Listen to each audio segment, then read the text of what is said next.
Hey, tailgaters! Ross of the Pigskin Tales podcast here. Feel that summer heat? It's not just the sun, it's the thrill of upcoming college football season, stoking the coals. So get ready for the season, dive into the history books with Homefield, the premium collegiate apparel brand from Indianapolis. Homefield crafts incredibly comfortable gear designed with iconic vintage nods over 150 colleges. A library of history right on your chest. Homefield is the Indiana Jones of collegiate apparel, uncovering hidden gems from school archives. Unique mascots, logos, and even unforgettable moments frozen in time. Visit homefieldapparel.com and shop the archives. Homefield Apparel, where comfort, nostalgia, and the spirit of college football history unite. Again, that's homefieldapparel.com.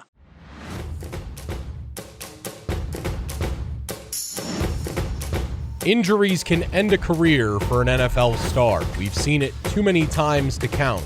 And oftentimes, it isn't just the guys that everyone knows that go early in the draft.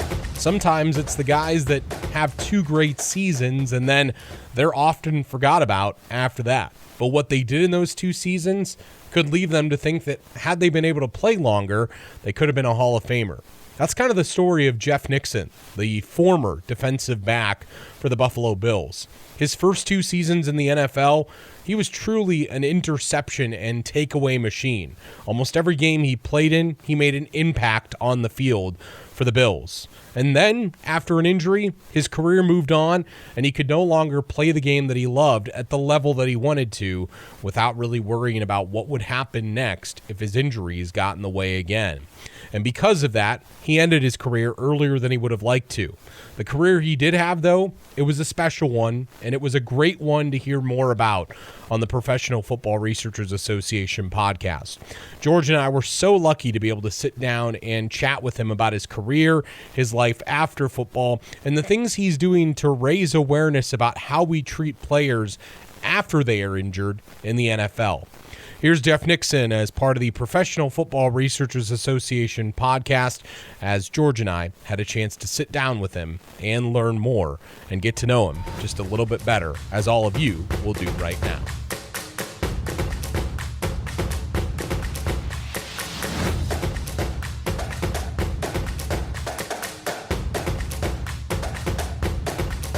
We keep that player theme going next as we have the privilege of talking to a former Buffalo Bill, a former Richmond Spider, and a man who once shook Bob Hope's hand. I guess would probably be one of his better stories that he'll tell us about here this evening. That's Jeff Nixon, the former defensive back for the Buffalo Bills. Jeff, thanks for joining the podcast. Hey, it's a pleasure to be here, guys. Well, it's great to have you on, and great to hear some of your stories and some of the things that allowed your football career to be one that has shaped who you are. And I guess I want to start with the thing that I kind of teased in the open, because I want people to know the story to get things off and get things going about you. But there's a connection between you and Bob Hope, and it's not that you knew Bing Crosby, but it's that you actually shook his hand. Tell me about that story. Tell me about that interaction and what allowed you to get that, Jeff. Yeah, I was selected to the first-team All-American football team. This goes back to the 1978 season. And every year, Bob Hope would have a Christmas special, and he would invite all of the first-teamers, both on offense and defense, to come onto a show. And what he would do is we would all come out and we would, running out and stand next to him, and he would say a joke, and then we'd laugh and go off to the side. But so when I got up there, he said, Jeff Nixon, he's 6'3", but he only weighs 180 pounds. The reason he got so many interceptions is the quarterbacks mistook him for the goalposts.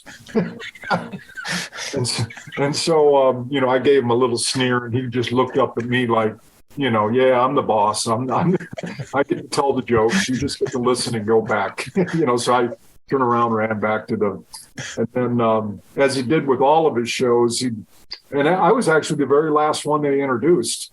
And then he goes, there you have it, folks. There's your 1978 All-American football team. And he kept talking, and all of a sudden this pretty girl comes walking across, and we all forget him, and we just go over to her, and it was kind of funny. But it was interesting because they did this on the set of Saturday Night Live.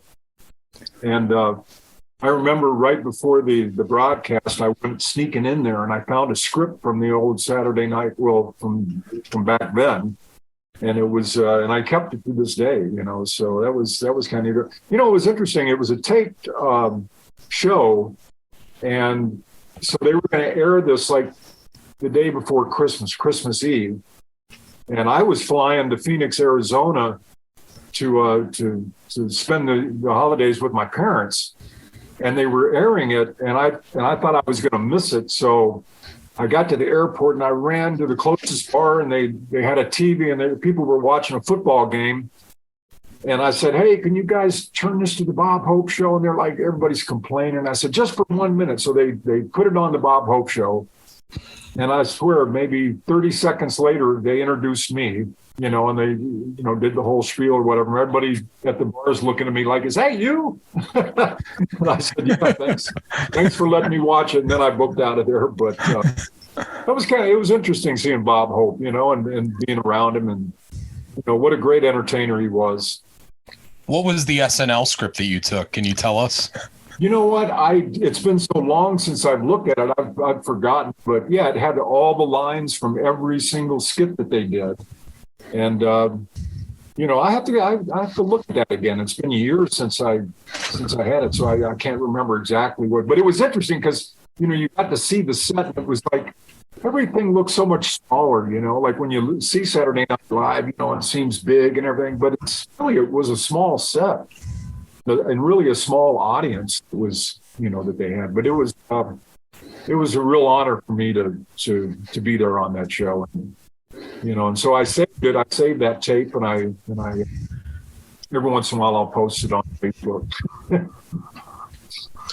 Jeff Nixon joining us, the former Buffalo Bill from the late 1970s, played most of his career in the 1980s as a defensive back. Let's go back to your football start, Jeff, and go back to where it all began for you and how you ended up loving the game of football. I feel like we ask everybody this question. The previous guest, Coach Fonts, gave us a really interesting answer about how his dad took him to the steel mill and said, you don't want to be here the rest of your life, do you? And I guess I want to ask you, was it a similar story for you, different for you?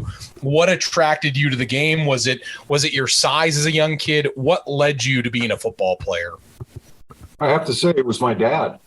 My father was a military man. And we were based in Wiesbaden Air Force Base in Germany. And he said, you know what, I'm going to sign you guys all up for football. So me, my brother, my second oldest brother, Dave, and my oldest brother, Craig, we all got thrown into this game. I didn't really like it. I was a small kid, when I was younger. And we, I was afraid to get hit, and so... like this, but I grew to love it, and my dad, he always made sure that, I had all the equipment I needed and all, everything that would help me perform. And he just pushed me. He was a very good basketball player and baseball player in college. And so I guess I inherited a little bit of my skills from him. And then I got into high school, and I really wasn't, all that good, to be honest with you. I was fair, but I worked hard. I mean, I tell you what, I did not like, being a second teamer or anything. And I was my sophomore year, but then in my junior year, they made me a starter both as a wide receiver and a defensive back. And I ended up making my senior year the all county football team. And I started getting some scholarship offers, and I chose Richmond. And it was probably the smartest move I ever made. I actually made a big mistake, though. After I signed my letter of intent with Richmond, I went to Temple University for a visit with them. And I was like, hey, these are all free. They're paid for. So I, thought it would be just a good time to get away. And So, and they were the only had the longest winning streak in the nation at the time, and I was pretty impressed with everything there. And so I signed what I thought was a letter of intent with them too. And I told my dad about it, and he said, "You're not going there. You're not going there. You already made a commitment, and you can't go back on that." And so he picked me up at the airport, took me home. And I opened the front door. There was the head coach of the University of Richmond with a football, and he tosses it to me. He says, "I hear you're playing for us." I was like, I couldn't believe it, that my dad, because my dad must have called them, and they said, "We're going to drive up. We're going to, and that was a pretty good long drive from them, from Richmond all the way up to Northern Virginia. So, it was a smart move for me, even though we were a smaller college, we were still playing Division 1A football. We played Georgia twice. We played West Virginia, North Carolina, Wisconsin. We had a really tough schedule. And what was good for me is that gave me a little bit more of a national attention because I had some really good games against the bigger schools. And that caught the attention of the NFL and the sports writers that nominated me to be a first-team All-American. And so, then the next thing they asked me, after I knew that I was going to be drafted at some point, and they said, where would you like to play? And keep in mind, in Buffalo, they had just had the blizzard of 77 just a year before. I said, I want to play anywhere but in Buffalo. So, famous last words, right? Yeah. Well, Jim Kelly said the same thing, so I'm in good company, which is interesting because I played football with his brother, Ray Kelly, for 4 straight years at Richmond. He was a linebacker. And, I wanted to play for the Washington Redskins because we had a guy named Bruce Allen that was on our team. He was a punter, and his dad was George Allen, Redskins. And he said, "My dad loves you. He wants to draft you." The only problem is George Allen had given all his draft picks away. He was like, the future is now. So he wanted to get good players right away. And it worked out for him. They ended up winning the Super Bowl a few years later. But as fate would have it, I came to Buffalo and I fell in love with the city, man. And the fans and everybody. I mean, it's just a fantastic place to live. I'm right here in the heart of the city, and I just love the team still. I'm still the biggest fan. So everything worked out pretty good. When you were at Buffalo, you played for Chuck Knox. Can you tell us about that experience? Yeah, Ground Chuck, man. That's what they called him because he liked to run the football. But he was, he wasn't afraid to throw the ball either. We had a pretty decent quarterback, Joe Ferguson, and Jerry Butler at the wideout, Frank Lewis on the other side. Excuse me. But obviously on defense, which is what I was looking at is where can I fit in? And at the time they had a all-pro defensive degree. But Tony had come off a pretty severe knee injury, and they wanted to make sure they had somebody that could step in case he wasn't performing properly or whatever. And I got my chance my rookie year and came in right near the end of the season. I think I played started the last 5 games of the year. And it was, and then I was, the next year was, I wanted to make sure I kept that going, so that's, and Chuck Knox was great, man. What a guy. I think he's still in the top 10 as far as winning percentage throughout the NFL, in the history of the NFL. And, the only problem is he never got to the Super Bowl. I would have loved to seen him get there because he deserved it, but it just wasn't in the cards for him, but what a great guy. I always remembered, his little sayings that he would have. One of them was, remember your 6 Ps. Practice prevents piss poor performance. He would say that all the time. And then I remember one time I was walking off the field, I was talking to Curtis Brown, and Curtis had some issues or something, and he said, and I was listening to him talk to him, and he said, "Curtis, the difference between a champ and a chump? You. Like, that is so profound. You are the difference, and the difference between champ and chump. But he had a million. So he always made us feel like, he would go to battle with us, and it's interesting. I remember we played a game on the West Coast, and we came back and we lost. And as we always do, we'd have a team meeting the very next morning to review the film, and the head coach would always come in and talk to us. So we're all waiting in the room, and he's kind of really late, everybody's kind of mumbling, what's going on? And he finally comes in the room, and he's got a black eye, big black eye, a cut underneath of his other eye. And we all just went quiet. We were like, what the hell? And he goes, if you think I look bad, you see the other three guys. we all started laughing. It was a good way to break the ice. He didn't tell us what happened, but I think he got in a fight with somebody later that night. Chuck liked to have a little drink or two. He's always mentioned sort of in the same breath with Marty Schottenheimer, because they both had that same experience. They won everywhere they were, but they never got to the Super Bowl. So they're sort of held back, even though they won, tons of games, were always successful and all that. And anytime I sort of see Schottenheimer, I always see Knox mentioned in the same breath. And it's unfortunate because they were both great coaches and, sometimes don't get the recognition they deserve. Exactly. And it's just like players. I mean, there's players that have had long careers that have never been in a Super Bowl.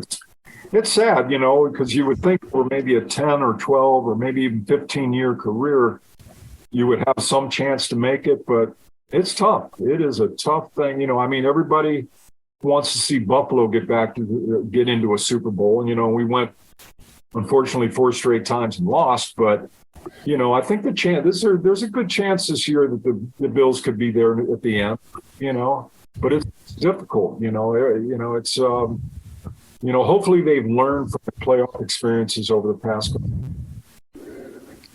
Jeff, I understand you weren't known as Jeff in the Bills locker room. Say that again? I understand you weren't known as Jeff in the Bills locker room. Right. They, I got a couple of nicknames while I was there. First, Reggie McKenzie called me Millhouse, for Richard Millhouse Nixon, the president, and so other people, then it just got shortened to House. Hey, House, and then some people called me Spider-Man. Phil Villapiano called me Spider-Man because I went to the Richmond Spiders. I kind of like that one. They even had a play at one point that they had gave me a name for it, and it's where I blitz in a gap, and it was called Spider-Man at 3, and I would go through the 3 gap, and I thought that was, I like Spider-Man as a name. That was always a good. Tell me about what that was like being named after Tricky Dick Millhouse. Was that something you were okay with, being named after Tricky Dick, or did that upset you? I didn't care. It just, because it got shortened to House, and I kind of liked House. That was a cool nickname, House. When Reggie McKenzie said it, everybody heard it. Jeff, I wanted to ask you, I wanted to know, because I think it takes a special type of defensive back. And Jeff Nixon is joining us, by the way, former Buffalo Bill, played his college ball at Richmond. I think it takes a special type of defensive back that's able to force takeaways like you are. I was looking at your college numbers. You had 8 interceptions, I think, as a sophomore. You had like 7 as a senior. What allowed you to always kind of understand maybe where the quarterback was going, or be that guy that was always around the ball? What did you do to try to be that player, and how did you manifest that so well throughout your career? Yeah, a lot of people say it's instinct, that he's got good instincts. And, I remember hearing that from the scouts and but a lot of it is just being smart, being in the right position, making sure you're in the right position at all times. And just when the ball goes, whether it's a screen pass or a deep bomb or whatever, just get there and be around the ball, because something can happen. Anything can happen. And give you an idea, we're playing the Miami Dolphins. And again, we hadn't beaten these guys in 20 straight games. And so in 1980, I was like, we got to end this. And I was just so psyched. I was at everywhere the ball was. I made sure I was around it. The very first thing I did, I got a fumble in the game. We ended up getting 3 points out of that. And then I made an interception, and then I got another interception, and then I got another one. And so, we ended up beating these guys. I had 4 takeaways for the game, and tell people I think that's still a record for the Bills. 4 takeaways in a game. I could be wrong, but that I'm going to say that until somebody proves me out. But being around, just getting to the ball, because somebody could fumble it, the ball could get tipped. Don't let up on any play. Always make sure you're around the football. That's what I always did. The one that bothered me is that when I was coming out of college, they didn't really have combines like they do today, where they bring everybody in, they test them and all that. What they would do is they'd send scouts out to your school. And so a scout from Buffalo came to Richmond, a scout from Dallas came, a scout from Washington, Denver Broncos sent a scout, and they all tested me. How many bench presses can you do with a 225? How can you run? How fast can you run a 40-yard dash? And how far can you run a 20-yard back pedal? Things like that. So anyway, my senior year, we had gone on right before senior year, I'd gone on spring break, and I came back.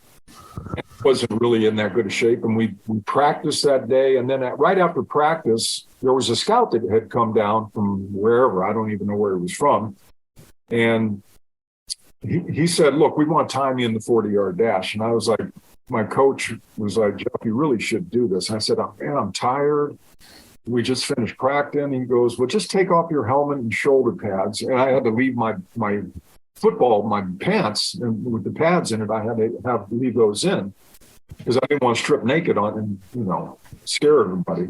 But so they made me run a 40-yard dash, and it was on a grass field. I would have my cleats on. And so I ran like a 4.7, so this guy went and told everybody else that I was good instincts and all that stuff. He gets to the ball, but he's not really that fast.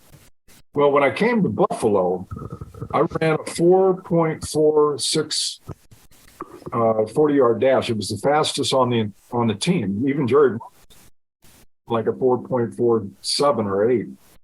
And so all of a sudden they realized that I was, pretty fast, So that was the other thing that helped me. I had pretty good speed. Jeff, as a defender, which quarterback receiver combinations during that time frame that you were with the Bills did you respect the most, or did you have, I guess, say, hey, these guys, these are the toughest to defend? Yeah, I would have to say Dan Fouts and the San Diego Chargers. They had 3 wide receivers: Kellen Winslow, Joyner, and John Jefferson. They all had 1,000 yards in receiving. I mean, that's amazing, And it was, they called him Air Coryell, if you remember that, the head coach. Yep. So those guys were dangerous, and they usually would match me up on Kellen Winslow because the size and stuff, And so we had, it was tough. Every once in a while I'd be, if we're doing some blitzing and stuff, I'd be, matched up on a wide receiver too, and that was a bit scary every once in a while. I always kept my depth. I just made sure nobody beat me deep, But, they're playing New England with Grogan, Stanley Morgan. He was dangerous, man. That guy could fly. Cliff Branch and the Oakland Raiders. In 1980, we beat them Buffalo. And we were 4-0 after beating them, but I had I had one interception in that game. They had tried to throw a bomb to Cliff Branch, and Cliff had gotten behind me, and so I'm running, and we're right in the end zone, and the ball hits me right on the back of the head, and because Cliff Branch was right there, he was going to have a touchdown, but the ball hit me right in the back of the head. Yeah, those are just some of the guys that I put against, and you know, they were all good ball players, but just about every team had somebody that was fast, you know, dangerous. You know, obviously you played against a lot of guys that were great. Was there one guy on your team that, you know, when we talked to Mark Miller, who quarterbacked for the Browns and the Packers back around the time that you played, he said that James Lofton at that time was like the one guy that he played with that just separated himself above everybody else for his work ethic and just the way that he played. Was there a player that you played with that was like you would come to practice in days and you'd be like, damn, that guy's good? On my own team, on the Bills team? Yeah, on the Bills. Oh, yeah. I mean, I would say I really looked up to Steve Freeman.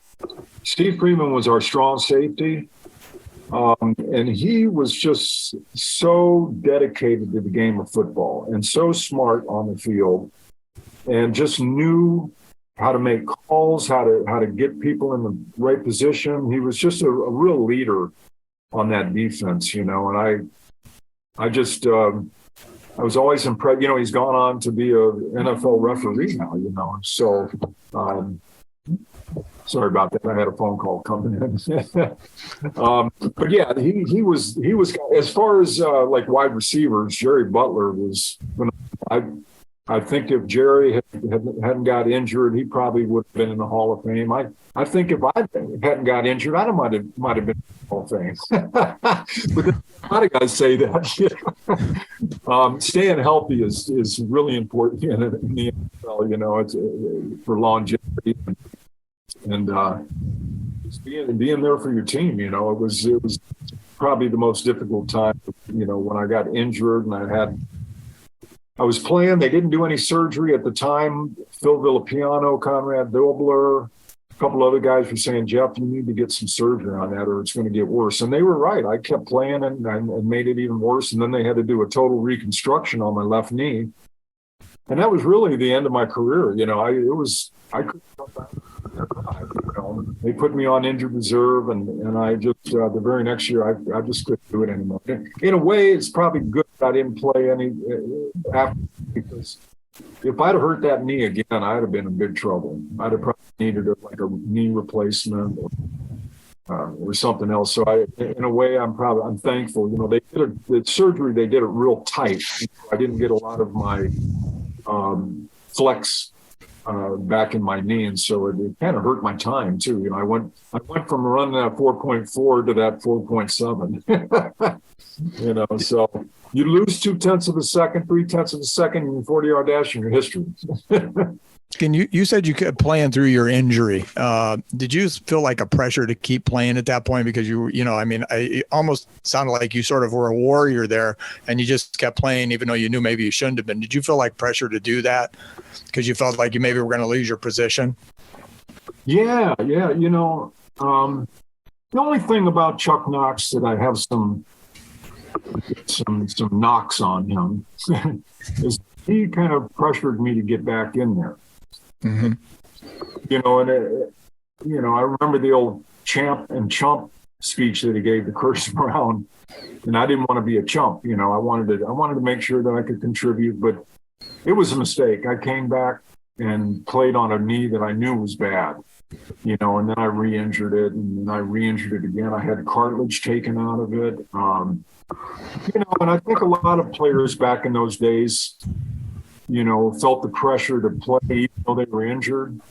You know, even the big name players, even got, you know, I think every player feels that if they don't contribute, their chances of being cut or waived increase.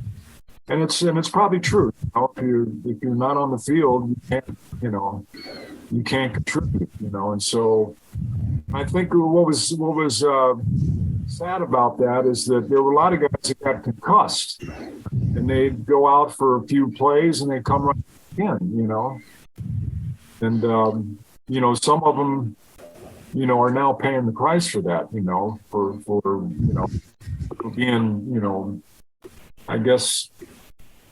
You want to play, you know, you want to get in there, but you have to know that there, at least now we know that, you know, these subconcussive blows to the brain can cause long-term damage. They did some research on this, and they found that football players were 4 times more likely to Alzheimer's disease. Now we're finding out that Parkinson's is a big issue with a lot of former players too. So, they still are not exactly sure about the science, but hey, when you're hitting your head against somebody, and I'm not even just talking about in a game, I'm talking about in practice. There was a lot more hitting in practices than there is nowadays. And, and a lot of guys were taught to lead with your head, hit the guy with your head, and now we know that that's not a good thing to do. Fortunately, they finally came around to understand that. I know you've been a staunch advocate for player rights and alumni rights, and you mentioned their CTE and some of the other stuff. What issues are most important to you in those areas? Well, I think what I always thought would be the best thing to do is to have somebody on the sideline that was a neurologist that could check these guys when they come off the field. And sure enough, they set that up. So now when a guy gets dinged a little bit, they take him to the tent, and they check him out, and if he's got, if they can see that he's got some memory issues or some confusion or whatever, they'll take him out of the game, which, a lot of guys will complain. They'll be like, no, I can go back in, I can play. But I think it's good that they have these neutral doctors that were on the sideline now that can do that. But the fact is, a lot of guys got hurt, and, instead of filing a workers' comp suit, which a lot of guys did after they finished, they said, why don't we sue the NFL because of what they did to players, and putting them back in the game after they, were concussed. And we were successful. Players, we filed a class action lawsuit. I was one of the first ones that was in it. We basically said that, the NFL should set up some type of, system where players can get paid a sum of money for, if they have Alzheimer's, Parkinson's, CTE, or what they call cognitive impairment. And they had 2 levels, level 1, level 2. And so to date, the NFL has paid out $1.2 billion in that settlement. I'm not sure if a lot of people realize that, but it's probably the largest lawsuit the NFL has ever paid out. And we filed a couple other ones too and got some money from them too, because they had taken our images and they used them in the Canton football game. And we had all signed contracts or, memorandums of agreement saying that, they would compensate us if they did, but they never did. And so a lot of guys got a little bit of money through that one.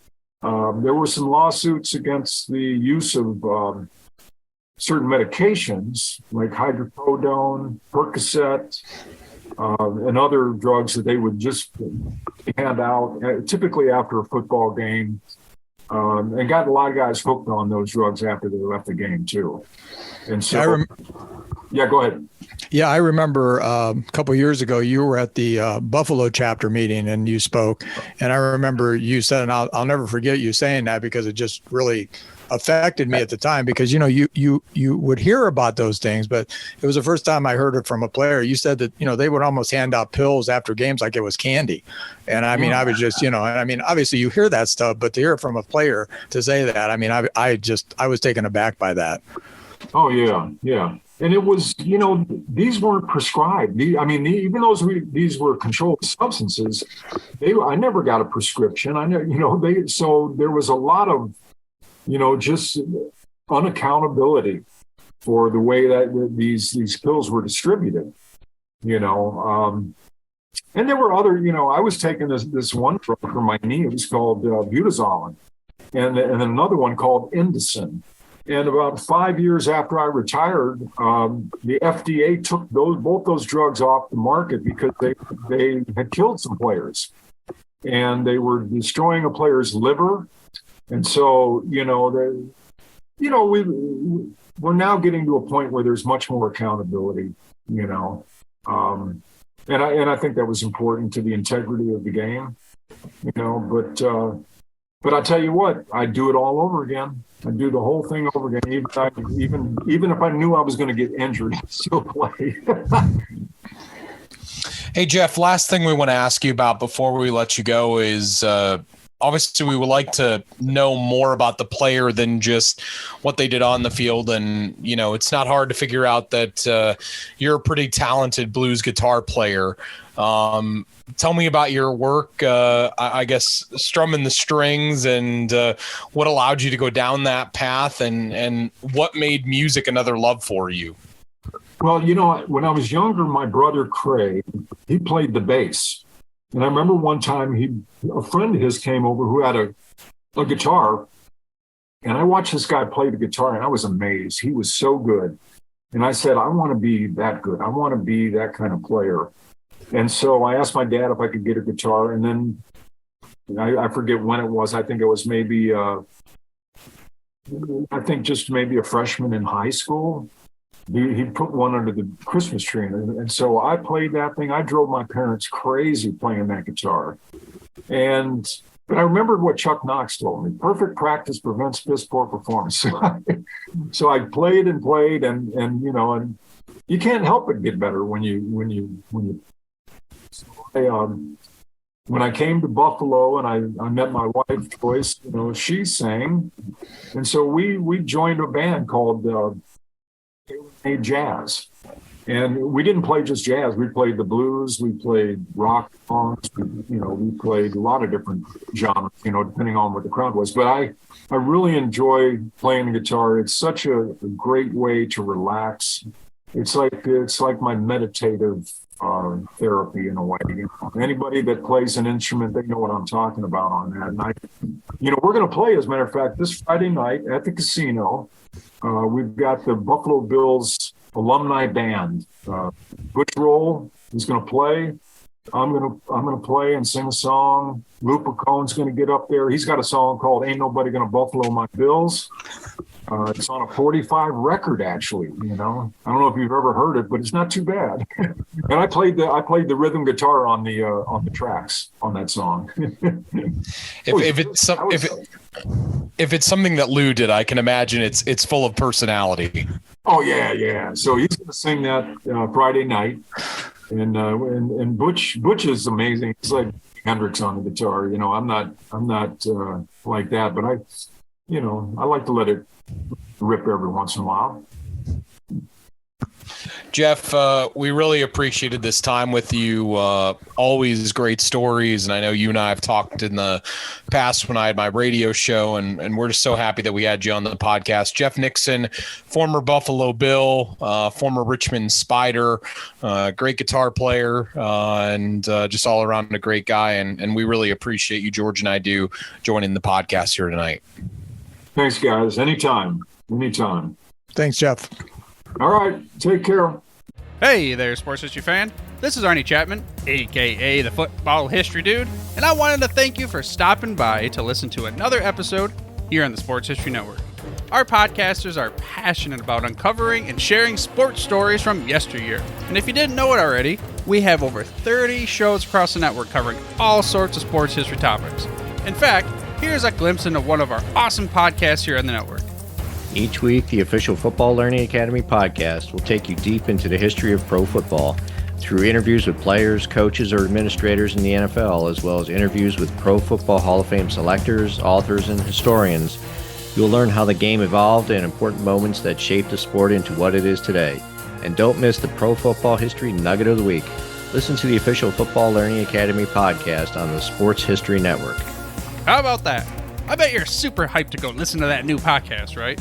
Well, to learn about this show and all the other podcasts on the network, head over to sportshistorynetwork.com/podcast. Again, that's sportshistorynetwork.com/podcast. Head over there today to find your next favorite sports history podcast.